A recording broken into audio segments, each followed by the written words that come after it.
Welcome to the 100X Life podcast, where we activate people who desire to live the words of Jesus and experience the abundant life he promises. I'm your host, Rob Dayton, and I hope this podcast inspires you to put in the work of following Jesus.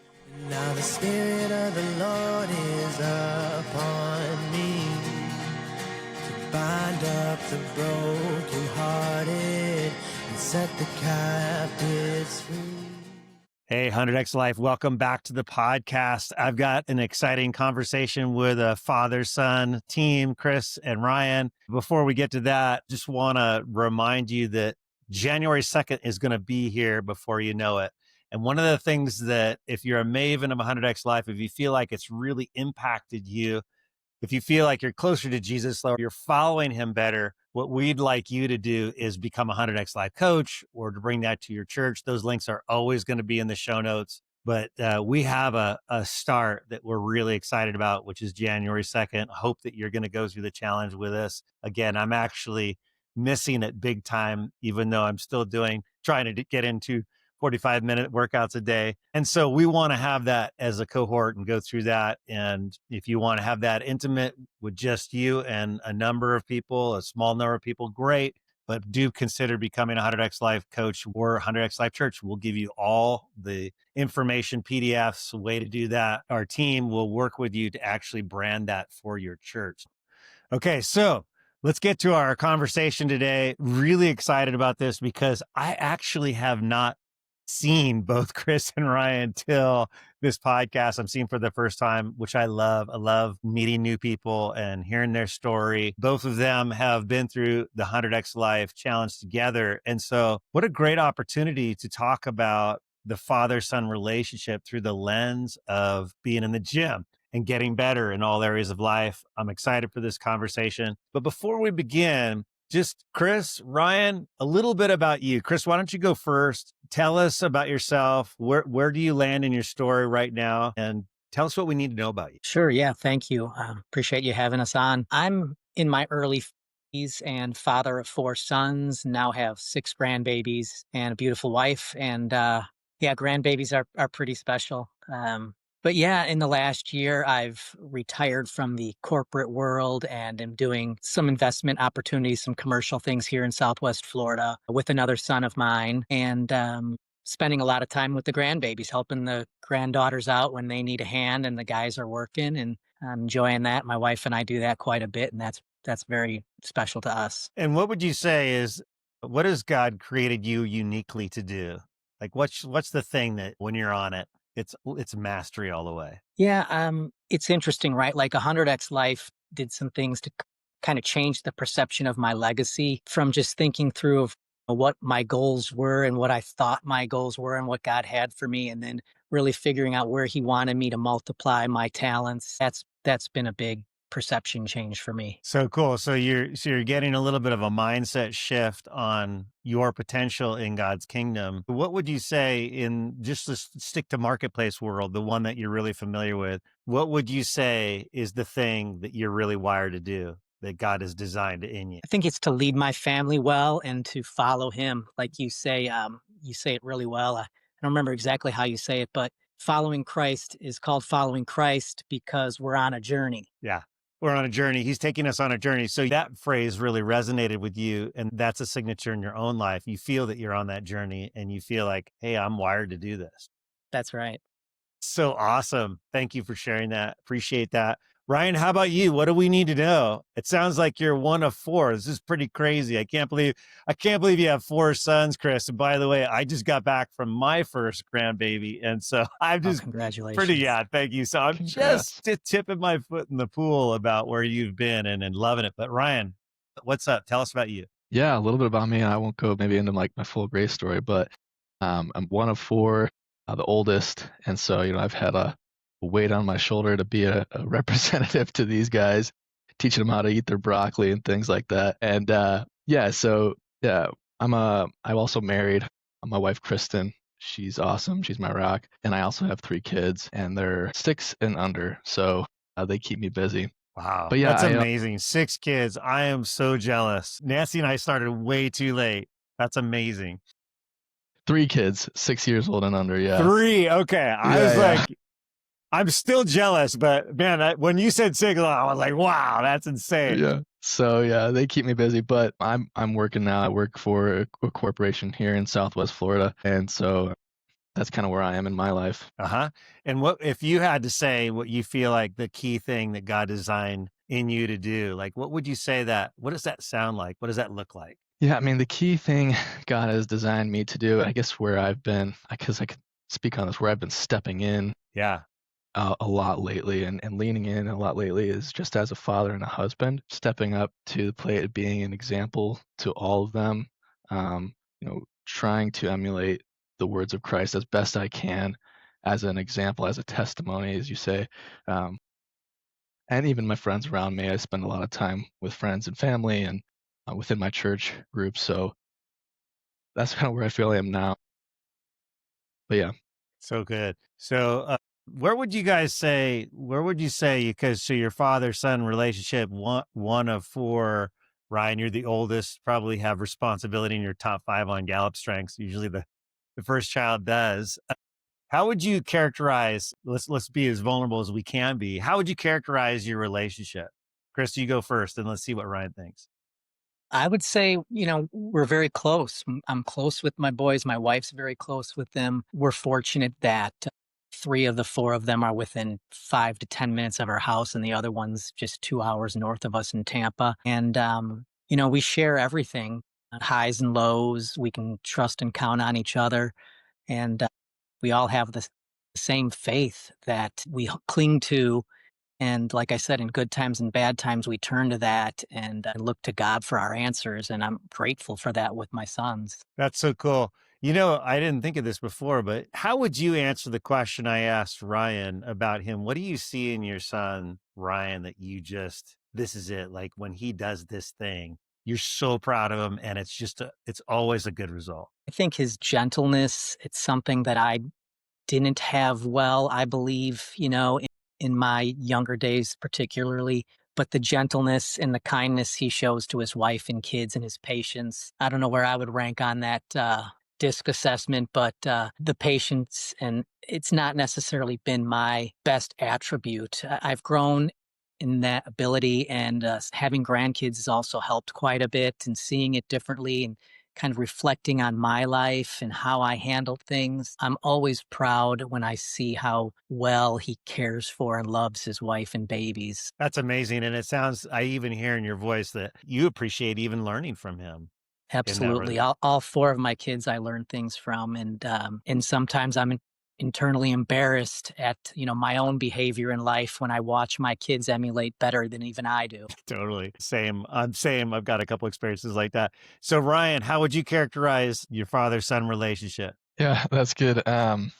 Appreciate the kind words, Dad. I was putting a little bit of thought into this because I figured I'd get the same question, and I was actually kind of asked the same question in a workbook that I was working through. How was I characterize my relationship with God?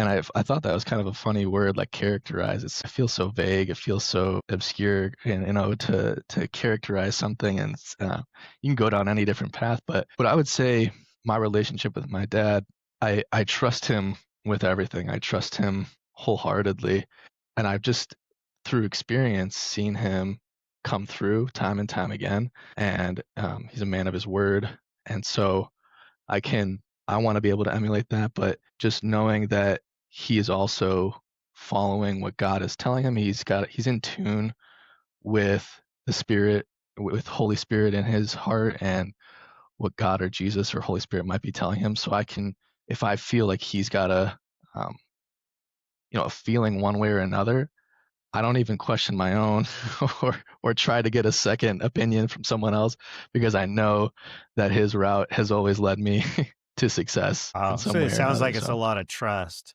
You really have a trust in his relationship with God. Wow. Thank you guys for sharing that. That was really super beautiful. And for our listeners, when we talk about father-son relationships, it's so crazy because for some reason, the father has it's this superpower thing. It's almost like a gravitational pull that impacts a son. And I know for a father, same, when I recognize on the son side, what I recognize is I'm highly influenced by that father's approval or not approval. My father's dead now, so I have to have imaginations by that. But when I do have imaginations about it, I well up in tears because I know that he's so proud of me. And that's the perfect picture of our Father in heaven. And then on the other side of the relationship, I think, Chris, you could really relate to this, is we get, and you were even saying these words, we get so proud of watching our sons, and how they do. And that's how Papa God is doing us. Like, so if you could capture that mindset that we've learned as fathers towards sons, that we get so proud at seeing, interested in what they're going to do next. And then they do the thing and they learn the thing. And then we're just like, oh my gosh, this is so cool to watch. And that's how Papa God is, like times 1,000, 1,000,000. I'm so proud of us. So I appreciate you sharing that. That was really intimate. And I didn't prepare you for that. So I'm glad you did that. Okay, well, let's shift on 100X Life. Like, how did this happen? Like, how did you even find 100X Life and think about maybe we should do this as a father-son partnership? Yeah, I could speak on this a little bit. I have my mentor going through TMPX, and actually he's at the kind of tail end of it. So in our meetings, he was like telling me about how great it is and how I got to get involved. So he sent me information. So in fact, I'm actually starting TMPX with Jeff come a week from Monday. So let's go. Super excited for that. I'm expecting big things there. Anyways, he said he came across the book, my mentor did, and recommended it to me. I bought it on Amazon the same day he sent it to me. I always buy his books as soon as he recommends them to me. And I just started reading through it, and he sent me the podcast as well. So I was listening alongside, and I got about, a chapter or two in, and I was like, I got to do this with someone else. Like, I can't just walk through this alone. And so you guys had already started it, whatever that session was, publicly, right? And so I wanted to get a group together and do it on our own time. And so I had a kind of a group of guys in mind, and I brought my dad in on it. Some of the guys were really gung-ho about it. Other guys were like, nah, pass. And it ended up turning out to be really just me and my dad, Chris, the whole time, really sticking it out, pushing each other to be better for each other, for our families. And yeah, that's kind of the story of how we got into it. It's interesting. Sounds like a negative story, right? When it starts, but maybe one of the best things that's happened to you this year, having that one-on-one, solidifying some things. I'd really be curious, so curious, like, because you did it as a father-son and you went through this process together, what would you say, start with you, Ryne, what would you say is the thing that you're most thankful those other guys didn't go with you? I'm almost thankful they didn't go with me, because they wouldn't have taken it even seriously as if they did. But when they saw me physically at the end, I know Jeff mentioned that on one of the podcasts earlier, 2 podcasts ago maybe, but I had a pretty big physical transformation. But when they saw me physically, when they saw me spiritually at the end of this, they're like, what did you do to change? And I got to have that as a testimony and be like, this is what changed me. This is what I'm pointing to. And it really was the words of Christ, right? In the New Testament and what he says. But ultimately, you do a great job of organizing that and putting it in light of the parable of the sower, which is such a huge piece of it that I can't stop talking about. I love talking about that in group settings with my friends and people I know. That's so cool. I really love the result, and I want to peel back on that. But how did you guys coordinate? Like, what was it? Were you were you texting each other daily? Was it phone calls, or how were you supporting one another? Chris, why don't you share that? Yeah, I mean, we do see each other a lot and we talk a lot normally. And so it wasn't that unusual, but I'd say a little bit more on the texting side of checking in with each other. Again, just when we saw each other talking about the podcasts and reviewing what we had, learned or taken away from it. That's probably the main way we stayed in touch. But you're probably in contact a little more than usual. But like I said, we do talk a lot anyhow. Now, you guys are so blessed to have such a great relationship. Ryne, how would you, anything else on that to add? Yeah, I was just going to add a quick story because this got me laughing during the challenge. I texted him on one of the days. I said, one of my favorite parts of this whole program is the practicality of it. When Jesus speaks, it can sometimes sound cryptic or parabolic, but Rob does a great job of getting to the core of what Jesus' words are commanding us, and in a way that's applicable to our day and age. And he said, "Come on," just the way you would have said it. Let's go. I love that. Yeah. I've kind of shifted a little bit more to let's go, but yes, come on. I think that both of them mean amen. So Love it. awesome. That's really, really cool. So let's talk about that. It's really amazing, Ryan, that you were talking about the parable of the sower. What do you think? What do you think hits you? Like when you think about understanding that concept of the parable of the sower really applying to anything Jesus is saying. And of course, in the book, we do the scriptural things that he's saying. And then also, I don't know if it was evident or I made it clear enough. It's like, hey, just like you said about your dad, Chris, hearing from God, hearing from one member of the Trinity, the opportunity for multiplication in the word that he's speaking to you. It sounds like that really took hold with you. How would you describe the shift in that mindset about what that really means, the parable of sower and what Jesus is communicating? Hmm. Yeah, that's really good. You know, when you were talking about the parable of the sower, I really felt like a baby being held hands through that parable again because I did not understand it just the way the disciples didn't quite understand it. And when you drill it in and they say they don't understand it, and Jesus says, if you don't understand this parable, how will you understand any of them? And that hit me really hard. I was like, I really need to lean in and understand this parable if I'm going to allow, Jesus to shape my life. And so I took that seriously and understood it as a rubric, a way that we can measure our effectiveness in each of Jesus's words, or where we are, I guess, in the transformation of Jesus's words. So, I think a lot of people sometimes will confuse what the seed is, who the sower is, and things like that in that. But I think you do a great job of clarifying that for me, especially. Maybe I'm the only one that was confused on what was what, but that was a huge piece of it. And I think if without prefacing 100x life, without the parable of the sower, wouldn't it wouldn't change. It wouldn't have changed me as much. Yeah, it's Jesus is thinking about the process. Yeah, and about the terms, I think that where we get sideways on that in the church body when we're meeting is that, the parable's really good to help you understand the meaning. But then once you understand it, I feel like in, let's say, Bible study or church settings, stop using the farming terms.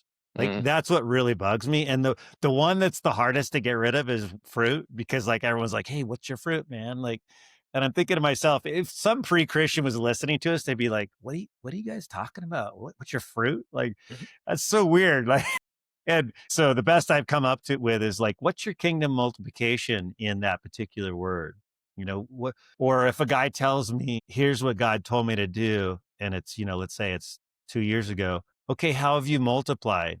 What's the reproduction on that word that you heard? How do you feel like it's manifesting and multiplying in your life? But I totally agree. Like, get rid of the farming terms and let's just talk straight with the strategy of Jesus. Chris, what was your thought on that? Any revelatory things, or is that the Yeah, way you always thought about it?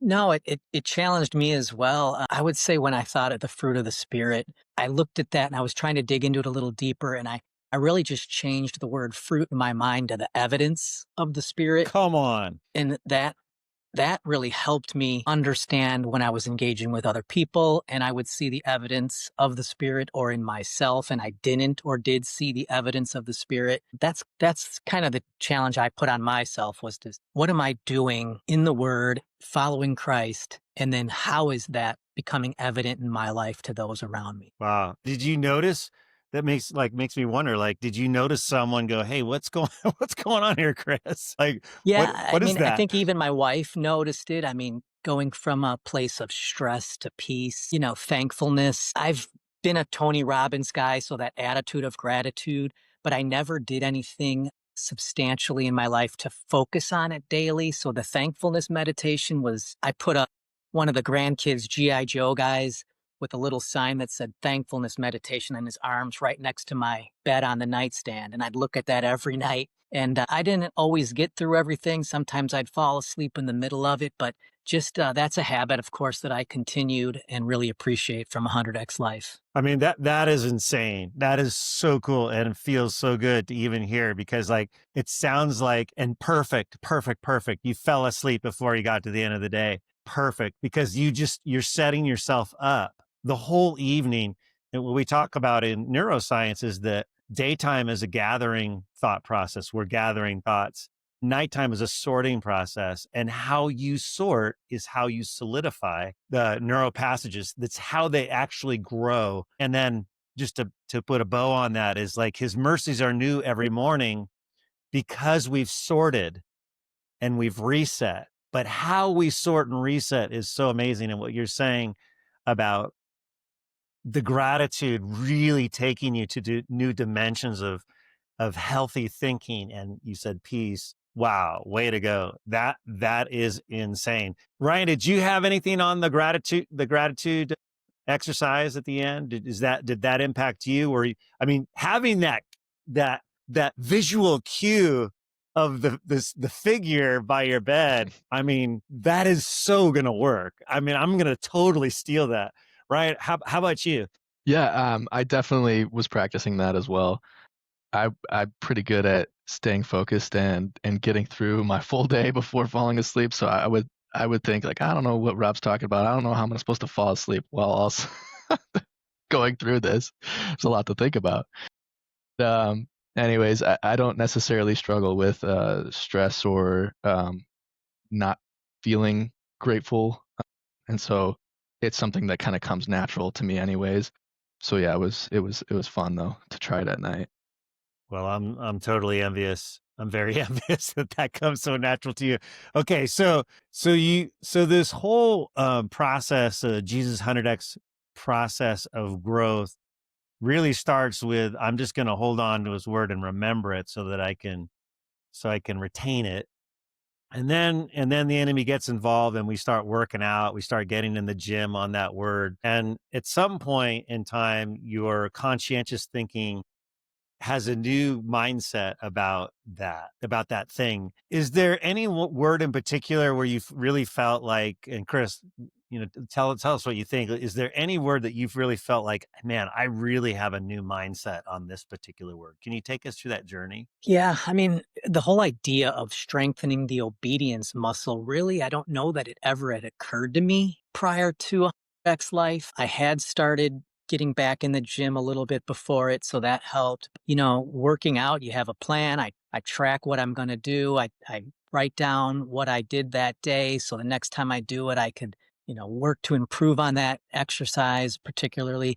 But strengthening the obedience muscle became a big focus for me throughout the journey. I remember sharing it with my wife, that whole concept, and again, just had never heard anybody explain it that way. But every single day, just like going to the gym for a particular muscle group, you're focusing on how am I being obedient in His word each day, and that was pretty big for me. That was where I saw some transformation. And just maybe off the topic of your question, being involved with this program, it gave me the opportunity to share some things with friends that I hadn't shared a lot with historically. Kind of like vulnerable things? Yeah, some of that. And then even just, kind of naturally getting to tell them what I was doing. Like I had remembered going out to dinner with my wife and some friends of ours. And, when it came time to order drinks, here I am ordering an unsweet tea. And, why aren't you getting a glass of wine?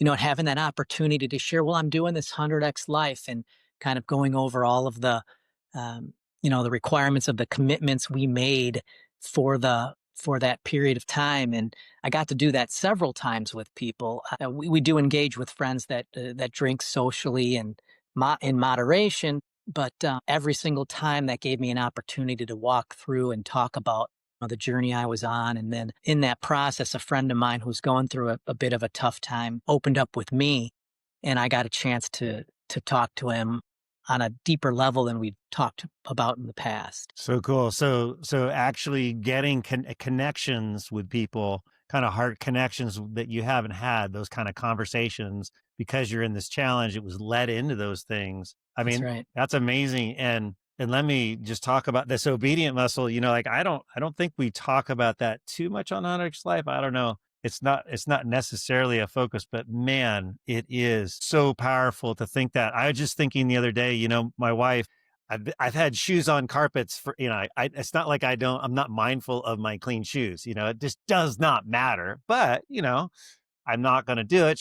Not to do it. I'm not going to do it. And then when she's not at home, and then I'm like going for the downstairs. I'm like, oh, and she's not there. Here's this choice, kind of a gym of sorts. What are you going to do when no one's looking? What is Yeah, your right. action? I took off my shoes. I'm like, I am going to kill the next sin opportunity because I am being faithful, even when I think it makes no sense to take off my shoes.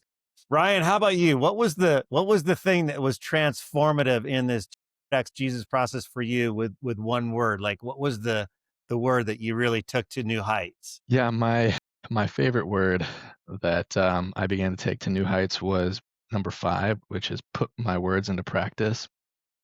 And I love that just in James, how he talks about being doers of the word, right? And actually acting out. And so with each word that I would read through, it was hard because it was like a fire hose that you always say. I mean, just constantly a new word every day.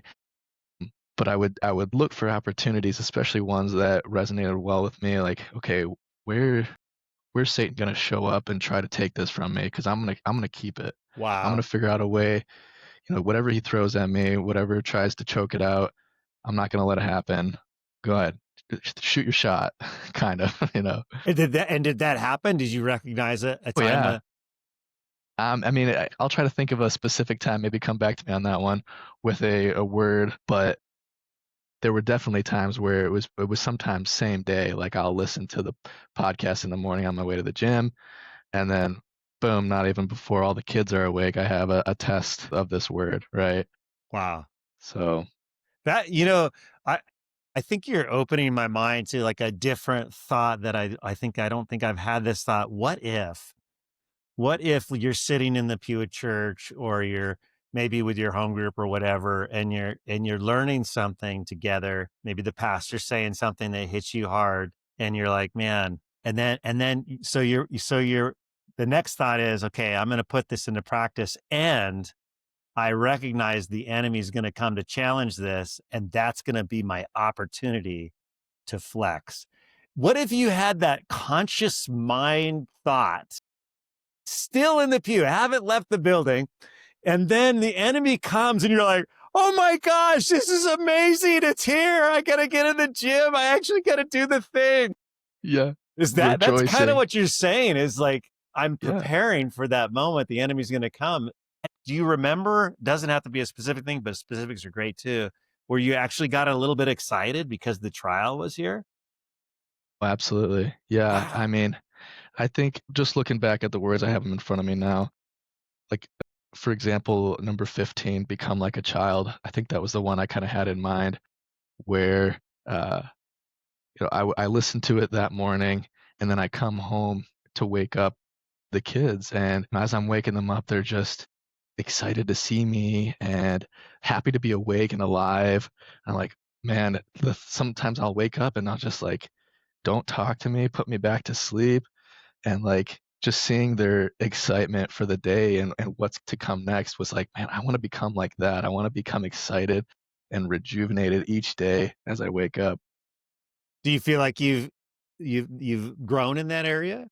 Oh, 100%, especially with just the consistency of getting up and going to the gym and being there by 5:30 in the morning. I feel like that's the only time as a dad I can go without taking away from my time with the Lord, and then also with my family. So and that looks different for everyone, but that's just what I've decided to work out. Yeah, but the consistency has made it much easier. It's become a habit, so to speak, a habit that it's hard for me to break now undoing that. Like I Yes. naturally wake up at 5 a.m. without Come an on. alarm almost because my body's in rhythm with that. That's so cool. It almost feels like everything is just programming now. I mean, of course, Eric's life was my experience in how I kind of began the process of Jesus following. And God taking me through a place of really recognizing how to do that. But also, it's opened up that thought process of that every repentance, change the way you think, is really going to impact every single thing you do. You're telling me about, "Hey, I did this thing. I got, for 62 days, I got up at the wee hours and went to the gym, came and then, did my workout and then came and woke my kids up," which sounds like a wonderful joy part Mm. of the morning. Now you've got this new mindset that's just trained in your neuroplasticity, which is your body, that this is what we do. Chris, do you feel like that, you're a successful person. Do you feel like you've experienced that in the past about knowing that? Have you doubled down on that thought, or how would you dance with that? Yeah. I mean, for me, I think even like the don't worry, the words don't worry, not telling you how to do your job, but you could maybe move that one up a few. That would have been nice to go. There were several of yours that I went through multiple times, Yeah. and don't worry, I definitely listened to. I think that one maybe 3 times. When you get to a point in life and you're asking yourself, like, how do I make sure I can take care of my family and pay my bills until, I die. And it's like you wake up and where does your mind go the first thing in the morning? There's times when I was, waking up and looking at markets and charts and, that don't worry. It was a problem I had. And, that taking control and instead giving it to God and saying, You've got this."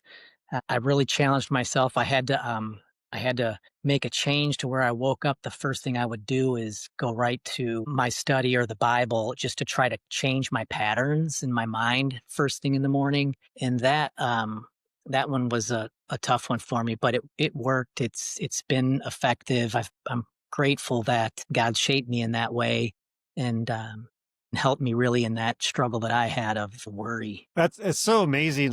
I really resonate with the shift in what's the first thing you think about in the morning. I think that is brilliant. And if you give that to Jesus and you sit with him, and I got to tell you guys, like, I have been doing that a long time, but I also got to tell you that I've constantly got to shift how I do that. Because it's like, it's kind of how you led, Chris. Well, Jesus is taking us on a journey. We're following him because he's taking us on a journey. That journey leads to the Father's house. And that is a freaking amazing adventure. And this morning time, which is going to set the course for my entire day, needs to feel like it's an adventure with him. This is not like, of course, sometimes we might sit there and sing a hymn. I do. I think singing out loud is really powerful. But it's also we're going to jump off this bridge today. We're bungee jumping. We're going to take on something that is impossible, whether it's a thought or it's a behavior or it's something you're trying to achieve. He's so with us. And when we devote that time, first thoughts to that process of adventure with him and shifting the way, making sure that we're always shifting the way we do that so that it's got an edge of excitement. I think that's so powerful for our listeners to hear. And I appreciate you saying it. It comes to mind when I think about you talking about the mindset shift and how you think about worry. There's a recent podcast that came out from Huberman Labs. You guys probably have listened to Huberman, but it's September 4th. So it's on mindsets if anyone wants to listen to it.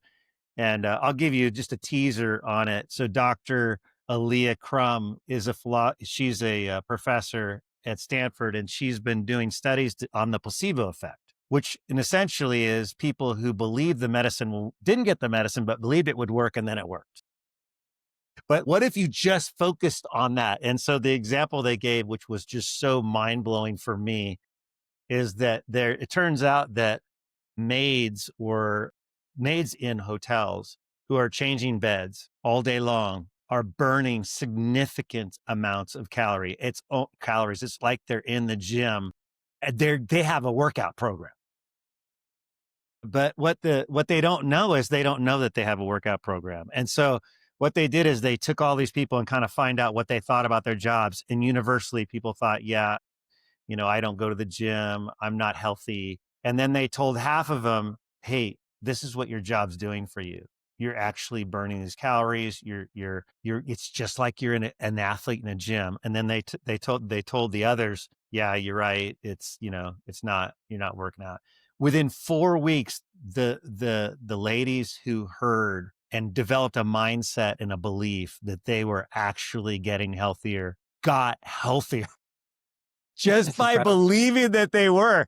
Like, how much more is that if we're not only focused on the words of Jesus and putting them into practice, but we believe it's going to lead to the abundant life, how much more is that going to accelerate us in relationship, in mindsets? You know, you said, don't worry. I feel like even as you talk, I can feel the peace of that. You're leaving that one. Doesn't mean you're not going to be tested on in the future, but you're really leaving that one in the rearview mirror and advancing with a new mindset. So cool. Well, anyone have a favorite word? I know, Ryne, you mentioned put my words into practice. And what was the other one you mentioned? Faith like a child. Mhm. Is there anyone that you feel like you really were able to adopt? Like you got like, I'm really flexing this one well. I think the one that when I first read it, I thought, you know what, I'm actually doing this one pretty well, pretty Cool. Which one was that one? automatically. Yeah. It was forgive. I'm Wow. Tell pretty us about quick. your journey to forgiveness. Did you have a story Yeah, there? I do. Yeah, I think I'm a naturally trusting person, and so I can put my belief, and I think that's even another word is belief, or maybe believe all things, or that's something in there, right? But so do have a little bit of a story, but when I was wrong one time, and I won't go into the full details of it, but this was, 6, 7 years ago. I had someone close to me hurt me really bad, and it would have been easy to harbor up a lot of anger and malice towards this person, maybe a couple people that were involved, but I just had the right people around me to point me back to Christ. And I thankfully had mentors. I was really close with my pastor at the time, and I sat down and I said, "What do I do in this situation?" And I was told, "You're in a hole right now, and the first thing everyone else around you is going to want to do is pull you out of it." But they were promising me that there's something that God has for me in this hole that I'm in, and it's not until I feel it to its full effect and it has its perfect work in me that I'm going to be able to climb out of this hole, and only God can take me out. And so I learned true forgiveness in those moments. I exercised them, and I don't think anyone could do anything in my life to hurt me as bad as I was at that point. So if I can forgive at that level, even just every opportunity I've had from there on, I've just been able to forgive the smallest things, because it feels like once I understood what Jesus was forgiving me, what God was forgiving me of, then I could also understand and forgive in that moment. And then now every forgiveness from there has been pretty straightforward and easy comparatively. That's so beautiful. Thank you for sharing that. And Mhm. isn't it cool how you can go through some of the words of Jesus and say, hey, that one I'm in production. Mhm. I'm Yeah. in. So tell me, if, and I don't, Chris, you tell us how big his ego is, because that'll determine a lot of the answer. Like, would you say in the area of forgiveness, would you say you're 30, 60, or 100x right now? How would you rate yourself?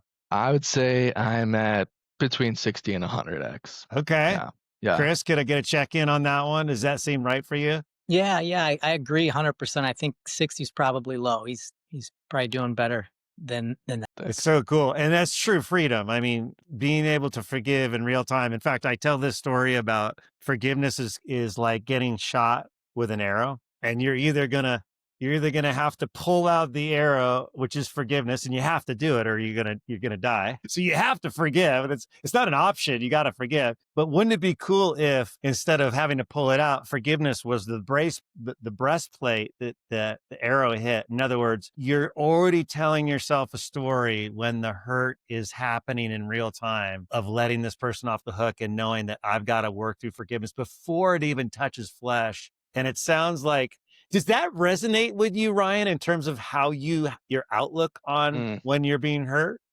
Like that I'm 100%. actually, isn't that Yeah. amazing? It's so amazing. Yeah, the way you're talking about it, I recognize it already. Like, I can feel almost when someone's about to say something that's going to offend me, and I can already tell, like, whether their voice is changing or whether their mannerisms are changing, whatever that looks like.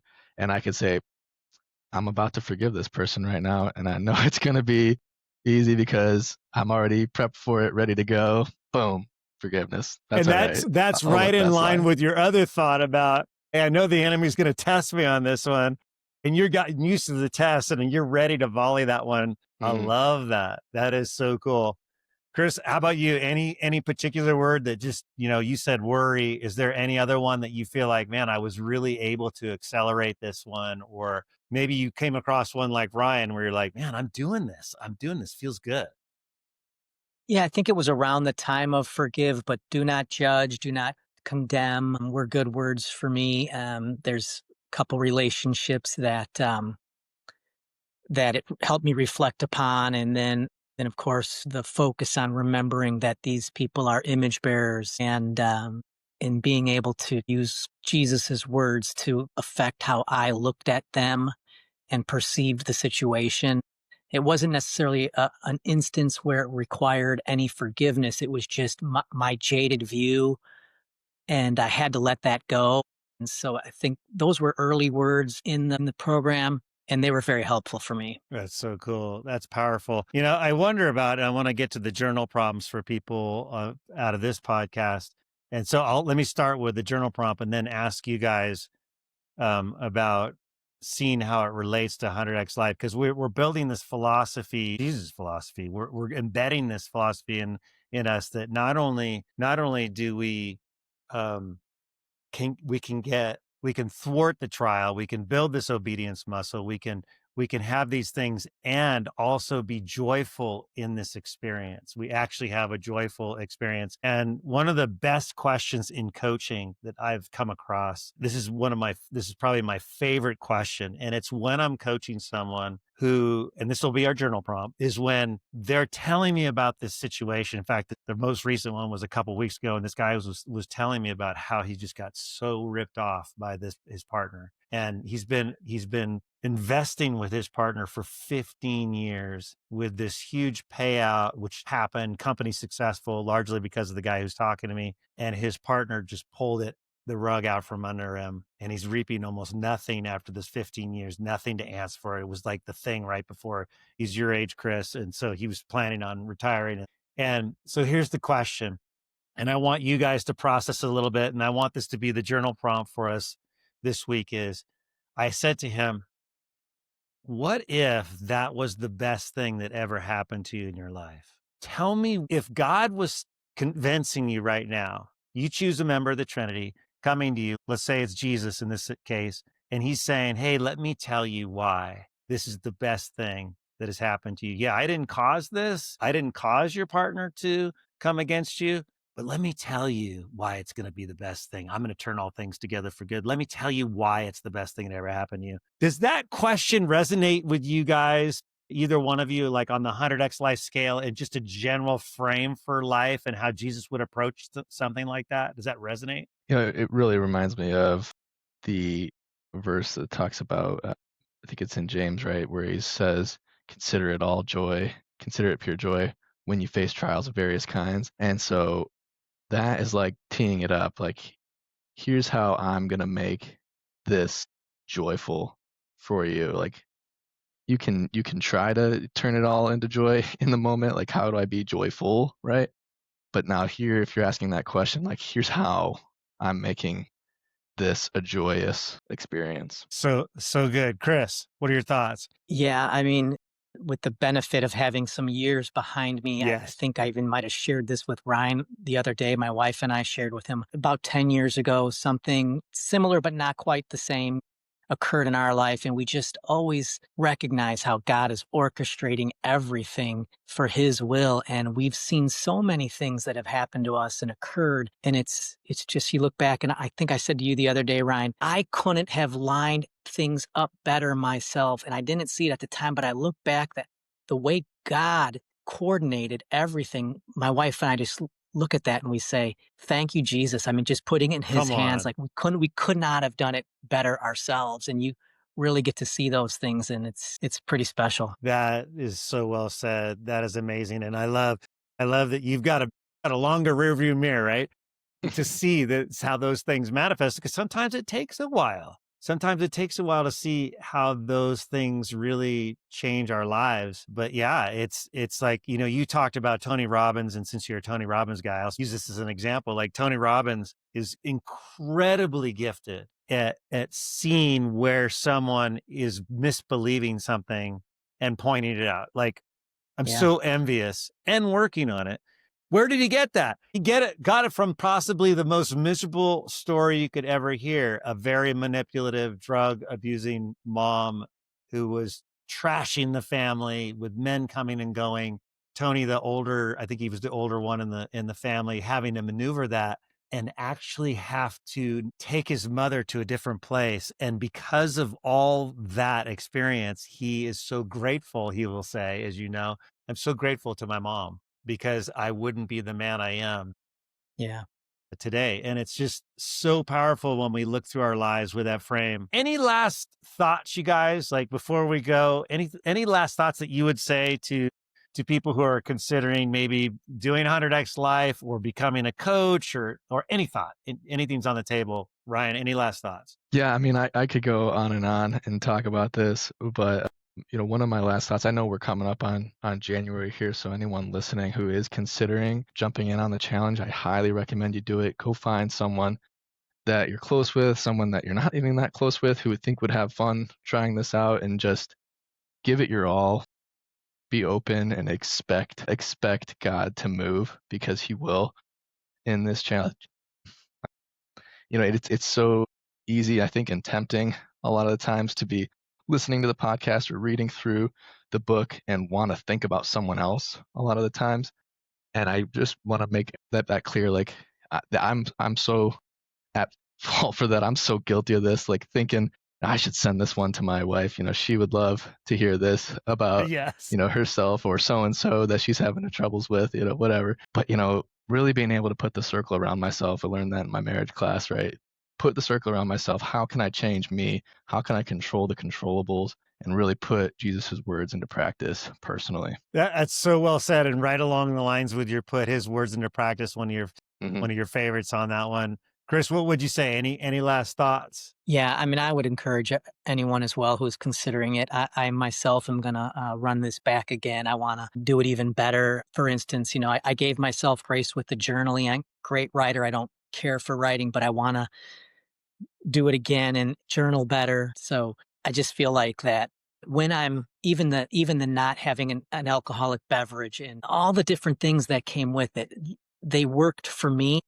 And I realized a real change in my life. Again, the adjustments in my perceptions, the strengthening of relationships with friends and family and people I know. I'm looking forward to doing it again. So I guess that's a testimony. If you're willing to go back and do it again, it must be pretty good. Must be good. And feel free to become a 100X life coach, and we can give you, tools to bring some people around with you. And maybe there's some more father sons out there. I got to say, it's pretty special to have this conversation. My dad, I was born at a very late age. He was 41 when I was born. And so I didn't get a lot of dad time. He was an awesome dad, the best he could be. But to go through this with your dad, oh my gosh, that sounds insane. And I appreciate you guys sharing your relationship and giving us a window into what that looks like. I'm thanking God for it because it's pretty amazing. So thank you for the conversation. Really appreciate it. And guys who are listening, people who are listening, that's our journal prompt. Think of the thing where you really felt like that was one of the worst things that ever happened to me, and then bring one member of the Trinity. My favorite on this one is Jesus. Jesus is convincing you this was the most important life transformation thing that happened to you. And he's telling you, so you're journaling from Jesus, why this situation has benefited you so much. The further you're away from it, the easier it'll be, just to be mindful of that. If it's really close, maybe pick one a little bit further out. It's a little bit easier to see when it's been a little further out. And I pray that would be awesome. Chris, Ryan, thank you so much for the conversation. Really appreciate you guys. And everybody, we'll see you next week. Thanks, Rob. If you believe in the 100X Life movement, please follow and invite a friend by sharing this podcast. The 100X Life movement could also be found on Instagram and Facebook. and also at 100xlife.com. The 100X Life podcast was produced by Jenna D of Jenna D Services with music by Ryne Ellis.